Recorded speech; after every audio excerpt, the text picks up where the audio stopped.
Alright mga kapatid, ito po ang ating sunod na panonoorin na galing po sa ating Pinas News Insider. Ay nako, ang pinakamatinding title nito, titingnan ho natin. Nagkagulo na, bumitaw na. 7 senator, iniwan si Soto. Yan inabot. Totoo ba to o ano lang? Nag-aklasan sa Senado, booking si Soto at Ligarda. Di ba si Ligarda, anak niya si Libiste? Ano ba talaga? Yung anak niya, correct me if I'm wrong baka kasi mali tayo. Si Libiste, gusto niya yung matuwid. Si Ligarda ba gusto rin ba? Yan, tanong lamang po ano. Kasi parang nabalitaan ko siya rin yung si Libiste nagpaliwanag po patungkol doon sa Dolomite Beach na naintindihan na po ni Ligarda. Na kaya siguro nalinawan siya na hindi kurap yung Dolomite Beach. Parang ganoon parang may nakarinig kasi akong mga ganyang usapin noon. Ngayon, ang nangyari ho kasi kaya ito ay usap-usapan, Ligarda sa Senado, totoo ba talagang magiging Senate President na siya? Or paano ba ang paglipat ng mangyayari? No? Alamin ho natin yan kung trip nyo na may kasamang reaction video. Ano ba talaga naguguluhan ng mga mamamayang Pilipino? Kasi parang mas naririnig pa namin inaasikaso yung mga ganitong bagay. Kaysa po doon sa mga mahihirap nating mga kababayan na hirap na po silang makaahon. Hindi naman po natin sinisisi sa mga nakaupo yung kahirapan. Ang problema, may nakikita kasi tayong mga bilyong-bilyon, trilyong mga pondo na hindi nating nararamdaman. Nagagamit nga ba o baka nakukurakot na? Diba no? Tara, panoorin nun natin to ng sabay-sabay. Nasa description yan, Pinas News Insider. Trip nyo naman na may kasamang reaction. Tara, samahan nyo po ako. Ito ang balita ngayon. Trending at pinag-uusapan ngayon sa mundo ng social media. Ang di umano'y balitang tila sadyang totoo talaga ang katagang na walang baho ang hindi aalingasaw at walang lihim ang hindi mabubunyag. Matapos ang di umano'y kadramahan na nagaganap kamakailan lamang. Matapos nag-trending sa lahat ng social media platforms ang di umano'y palitan ng liderato sa pagitan ni Tito Soto at Senator Loring Ligarda. Ayun na umani ng samut-saring komento at reaksyon, lalong-lalo na sa mundo ng social media, ay sadyang hindi ito nakaligtas sa mata ng marami sa ating mga kababayan. Di umano'y totoong pakay at plano sa likod ng palitan ng liderato, ibinunyag na sa publiko at ipinaliwanag isa-isa mismo ng magaling na Solid Duterte supporters at political vlogger at isa sa banateros na si Coach Oli News PH. Narito't panoorin ang full video na siyang tila sumampal ng kahiyan at katotohanan sa di umano'y kadramahan ni Tito Soto at ng kanyang mga kaalyado sa majority bloc at lalong-lalo na ang gobyernong ngagba ni Marcos Jr. Narito't panoorin ang full video. Pero bago ang lahat, kung bago ka pa lamang sa aming channel, please huwag kalimutang mag-like, subscribe at click ang notification bell para mas maging updated ka pa lalo sa lahat pa ng bagong video na i-upload namin. At eto na nga mga kababayan. Okay. Ito po ang pag-uusapan natin for today. Yung totoong naganap na coup sa Senado. Nako, napakaganda po ng balita ngayon hihimayin po natin. At sasabihin ko sa inyo kung ano ang totoong nangyari dyan. Very, very important. Galing po mismo sa loob. Ito, nagbubwit. Posible ito. Sa Lunes. Ilan na ba kayo? 1, 2, 3, 4, 5, 6, 7, 8, 9. Ano ang numero ng minority block ngayon? Siyam. Baka mamaya, sa Lunes, siyam na lang kayo at yung wala dyan, sila na ngayon ng 15. Kahit hindi pa nakaboto si Bato, 14 pa rin sila, lamang pa rin. May numero po. Isa na lang. Kaso, baka magkaroon na naman ng magikan yan alam nyo naman po mga kapatid, ngayon halos pumapabor sa administrasyon Isa na lang, tatakbo na. May numero po. Ayun. Patuloy tayong manalangin. At patuloy tayong gawin ang ating parte sa social media. Hindi na po natin pagtatagalin. Pero napaka-importante, ako yung nagpapaalala lang, huwag niyong kalimutang i-like tong video na ito. Simulan natin dito. Explain po natin bakit tinawag na Senate President, Madam Senate President, ito si Loren Legarda. No, ano talagang nangyari Oo dyan? nga, no? At bakit walang minority black? Pag-usapan natin ha. Oo. Ha? Ay, nahadlangan daw Parang ang yung plano gulo-gulo. ng minority na kudita. Okay. Iba po. Iba story. Nako, sabi ko sa inyo. Ay, ibang, ha? Ibang nangyari. Mukhang alam ni Coach Oli, no? Mel, sa gitna ng ugong ng isang kudeta sa liderato ng Senado, isang power-sharing agreement umano sa pagitan ni Senate President Tito Soto at Senador Loren Legarda ang napag-usapan sa isang informal agreement or meeting. Ayan na. Ayan na. O, ayan na si Madam Chen. Ay, siya na ang umupo. Madam Lebiste. Senator Legarda, pasok. Oh. Thank you very much, Madam President. Oh. Madam President, nice to see Okay, naulit-ulit pa. Madam President. Madam President. Tatawa-tawa siya. Observe nyo si Tito sa likod. you on the yes, session resumed. Oh, nagpaalala pa. Session is resume. So pinapaalala nila. Legit 'yang sinasabi mo, Subiri. Kasi hindi suspended. Kasi pagka session suspended, hindi yun official. So Okay. ito, resume. So official 'yan. Pinaalala pa ni Tito Soto, oy. Paalala mo na resume na yung session bago mo tawagin ng Okay. Madam Senate President. Already, right, Madam President? Yes, session is resumed. Ito ang nakakagulat na eksena sa dulo ng sesyon ng Senado kaninang hapon. Observe nyo sila, tatawa-tawa ha. Tatawa-tawa. Nang mag-resume kasi ng sesyon mula Bumibidyo pa si Pinky Lacson, bumibidyo. Okay. Bumibidyo. Sorry po. Grabe si Totoo ba yung bali-balita kay Ping Lacson? Kasi minsan tinatawag nilang Pink, di ba? Pinky, ganon. Ako gusto kong malaman kung totoo Grabe naman to si Coach Oli. Hindi, nagkamali lang si Coach Oli. Bumibidyo si May Senator video. Ping, pambira. Ba't pa nasasabi ko BJ pag ito? Sige, ito. sa mahabang suspensyon, si Senadora Loren Legarda na ang nakaupo sa upuan ng Senate President. Kaya nga eh. Si Senador Mig Zubiri, paulit-ulit siyang tinatawag Madam President bago siya nagmosyon para sa adjournment. Ito mo, paulit-ulit na tinatawag na Okay. Madam President. Si Senadora Loren Legarda na ang Ulit-ulit, nakaupo sa upuan ng Senate President. Ah. Si Senador Mig Zubiri, paulit-ulit Paulit-ulit na tinatawag na Madam President. Si Tito Soto, okay lang. Okay. Okay lang, di ba? Nakangiti pa.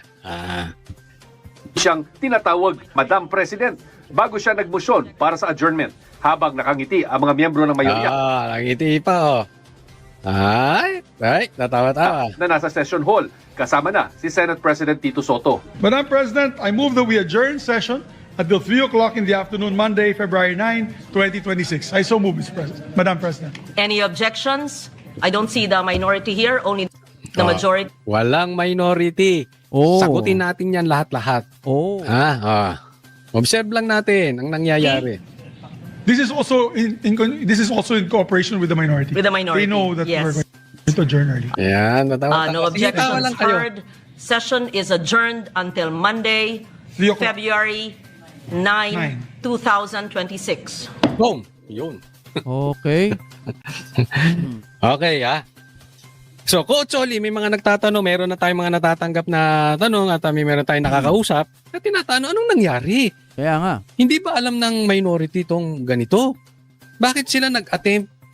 Bakit nag-attempt sila pero failure? Teka muna, huwag tayong padalos-dalos Una, huwag nating kakalimutan. This is very important. Bakit ba natin papalitan ng Senate President? Yaan ang tanong. Hindi dahil galit tayo kay Tito Soto. Dahil binaboy nila yung investigasyon dyan sa Blue Ribbon. Di ba tayo naman, ayaw naman natin dati si Cheese. Pero dahil napakita ni Cheese na siya ay sumang-ayon sa konstitusyon at hindi ito laban ng politika, Sinusunod okay lang. sa atin di ba? Oo, yung So, constitution. hindi dahil sa gusto lang natin palitan ng Senate President. Aha. Yun ang tanong, bakit natin gustong palitan? Binababoy nyo ang investigasyon. Okay. Kaya nga dapat, kung ako tatanungin, hindi dapat si Loren Legarda. Dapat galing sa minority ang papalit. Ganun? Kasi kung ganyan din, magpapalitan lang kayo ng magpapalitan. Ako ng teteng yan. Eh di protektado pa rin si Tambi. So, ang gusto kong malaman, kailangan ba talaga pag magpapalit galing sa minority o pwedeng sa majority ba? Diba? Kung ang minority tinatawag na Duterte Black, itong majority, tambaluslos black yan. Okay. Wala tayong mahihita dyan. Nakukuha po nyo? Wala Pinagluloko rin. tayo nitong mga animal na ito. May ganyan-ganyan pa. Hindi ko, ito is aking opinion lang. Inano ko lang, inisip ko din, wala bang botohan na nangyari? Wala bang kailangan magbotohan? O parang sila-sila na lang nagro-rules? Puro bendalo na yung nangyayari. Puro na lang bendalo, Hindi no? ko alam kung hiningi nitong si Loren Legarda ang maging Senate President at hindi siya napagbigyan ng sarili. minority, kaya nagganyan-ganyan siya, or ito ay parang tanim. Ay. Parang tanim witness o parang yung tanim impeachment ni Bongbong Marcos. 'Di ba? Alam naman natin yung impeachment na isinampa kay Bongbong Marcos, tanim din eh. 'Di ba? Tanim. Alam natin walang mangyayari doon. At kani-kanina lang, yun na nga, hindi na pumasa yung impeachment ni Bongbong Marcos. So sa Oo. madaling salita, ligtas. Ganito po ang ginagawa nila. Dahil po, mataas po ang sigaw ng taong bayan na palitan ng Senate President. Okay. Gumawa rin sila ng tanim palitan. Nagtatawa na, pinagluloko tayo. Hindi lang po gusto naming mapalitan ng Senate President.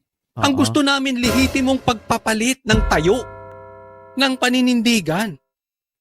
Eh baka mamaya papalitan nyo nga yung Senate President, ilalagay nyo naman si Ping Lacson.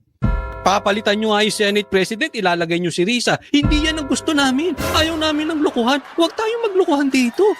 So, yung pagpapalit na yan, parang dramahan na lang ba? Base sa pagkakaintindi ko, parang wala ring mangyayaring maganda.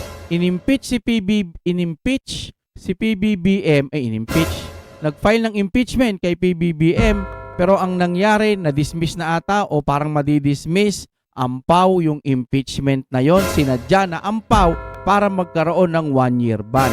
Tapos ngayon dito, gusto nila ma-impeach si PBBM, pero yung na-file, ampaw lamang, kaya na-dismiss na o madidismiss.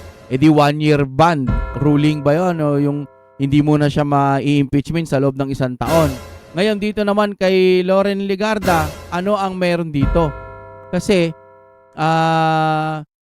gusto ng taong bayan din na magpalit ng Senate President. Ngayon nagpalit, bakit parang ang daming mga tanong ng mga tao? Lilinlangin na naman ba kami? Yan lang naman po, no?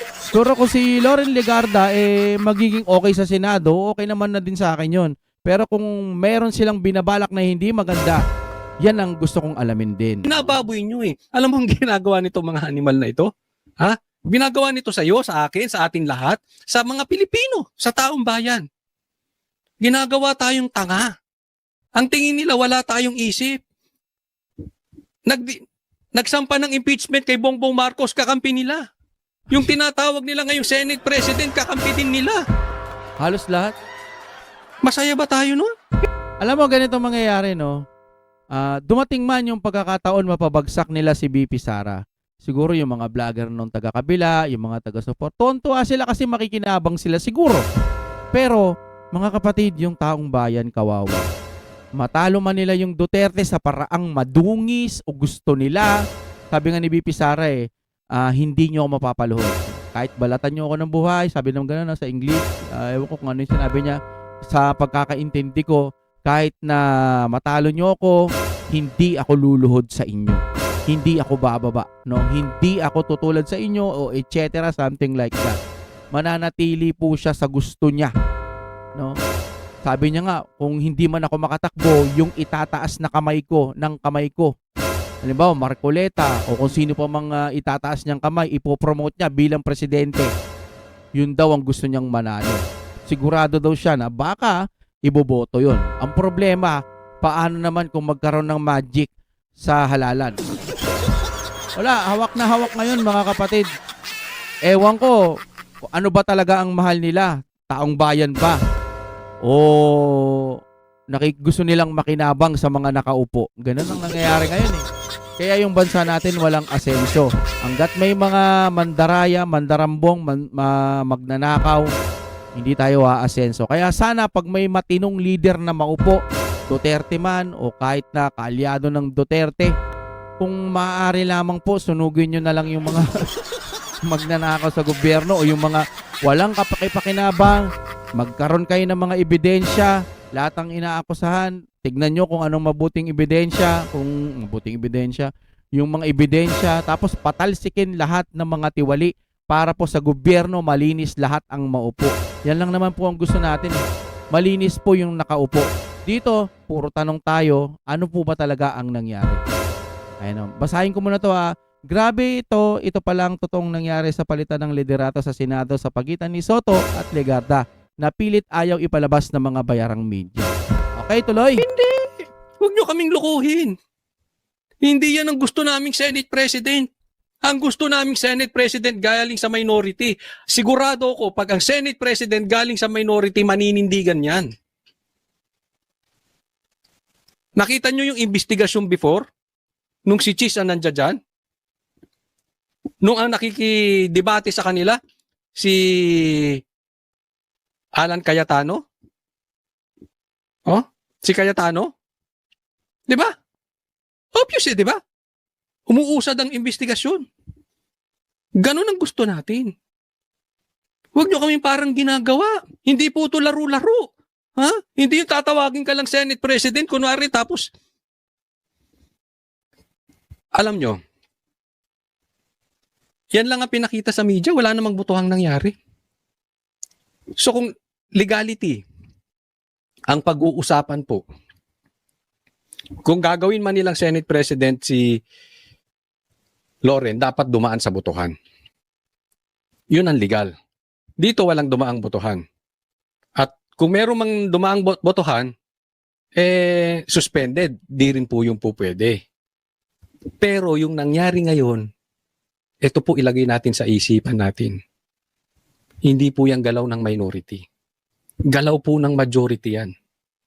Parang ginawa nilang tanim impeachment. Ito tanim, palitan kuno. Okay?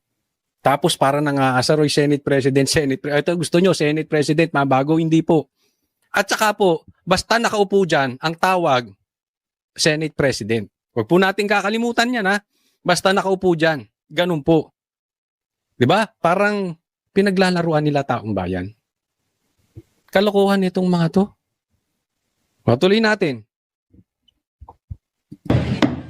Thank you very much, Madam President. Ang tagpong yan nangyari sa gitna ng... May yehey pa. Ano to, laro? Ha? Kayong mga senador, ano sa tingin nyo to, laro? Ito ba ito? Tawanan, no? Hindi, kayo ba? Tanong ko kayo. Kung papalit ang Senate President to, ang papalit isa sa kanila, matutuwa kayo? Papalit si Bam Aquino? Hindi yan yung sigaw ng taong bayan. Ramdam na rin kasi nila talagang matindi ang kagustuhan ng Pilipino magpalit ng Senate President. Ang naisip nila. Term sharing? Mamaya explain ko kung bakit. Ha? Mamaya. ugong ng panibagong kudita sa liderato ng Senado kung saan sinasabing si Legarda ang nakaumang na humalili kay Soto at maging kauna-unahang babaeng Senate President sa kasaysayan. Tinanong sina Legarda, Zubiri at Soto ukol sa nangyari. Presiding officer. Hindi. Ganun talaga, presiding officer ang tawag dyan, Senate President. Diba? Pero yun ang pinikap ng media, nagtatawanan sila. So parang nang-aasar, diba? Ito mga Pilipino, gusto niya yan man, papalitan ng Senate President. Ito na meron. So nagawa sila ng balita. Diba? Binababoy. Nag-tweet kasi si Senator Kiko, #power sharing. Ma'am, nag-tweet si Senator Kiko, #power sharing. I don't know. Maybe you ask Senator Kiko. Madam President. Was there an attempt po? Maybe the future president of the Senate. We'll see. Future. Yeah, we discussed and all's well that ends well. Our group is more Oh, maybe, future Senate President daw si Legarda. solid than ever now. Napagkatuwaan lang nila. Grabe, no? Oh, eto na, power sharing. Tingnan mo itong mga lintik na dilawan talaga, no? Itong mga dilawan, itong mga pinklawan, kakaiba talaga. Talagang panlulokong gusto nyo sa taong bayan? Ano to? Conditional? Transactional? Kaya pagpapalit ba ng Senate presidency, sa tingin ninyo, namumulitika lang kami? Hindi. Dahil nabababoy ang Senado, dahil nabababoy ang investigasyon. Kung kayo-kayo lang ang magpa-power sharing, pustahan tayo, itaga nyo sa bato. Hindi maiimbestigahan si Tambaluslos. Tambaluslos black kayo, hindi kayo majority black. Tambaluslos black kayo. Pustahan tayo, hindi maiimbestigahan si Bongbong Marcos. Nagpapaganyan-ganyan ka pa, Kiko? Ha? Kinain na ng dilawan itong administrasyon natin. Saka na kayo magyabang kung meron na kayong bayag, imbestigahan si Tambaluslos. Hanggat wala kayong bayag na hindi nyo kayang imbestigahan si Bongbong Marcos, yung magpinsan, huwag nyo kaming yabang-yabangan ng ganyan. Big